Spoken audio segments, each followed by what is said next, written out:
رسول صلی اللہ علیہ وآلہ وسلم کی یہ حدیث اور لوگوں کے لیے واضح پیغام ہے جن کا یہ عقیدہ ہے کہ حضرت عیسیٰ علیہ السلام ہی حضرت امام مہدی علیہ السلام ہے، حالانکہ یہ بات سچ نہیں ہے۔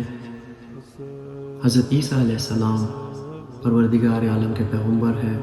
اور حضرت امام مہدی علیہ السلام اولاد حضرت محمد صلی اللہ علیہ وآلہ وسلم میں سے 12ویں امام ہے۔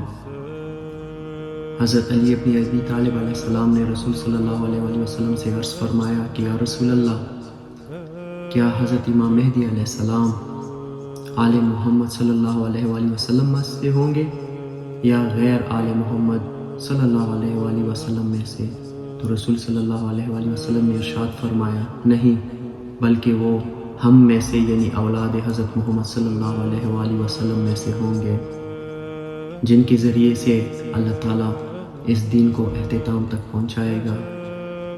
جس طرح پروردگار عالم نے ہمارے ذریعے سے دین کی افتتاح کی ہے۔ ہم ہی لوگوں کے ذریعے سے وہ فتنوں کو مٹائے گا جس طرح اس نے ہمارے ذریعے سے شرک کو مٹایا ہے۔ ہم ہی لوگوں کے ذریعے سے عداوت فتنہ کے بعد دلوں کو جوڑ دے گا اور بائی بائی بنا دے گا، جس طرح اس عداوت شرک کے بعد ہمارے ذریعے سے دلوں کو جوڑا تھا اور وہ دینی بائی بن گئے تھے۔ تو اس حدیث سے یہ واضح ہے کہ حضرت امام مہدی علیہ السلام اولاد حضرت محمد صلی اللہ علیہ وآلہ وسلم میں سے ہیں۔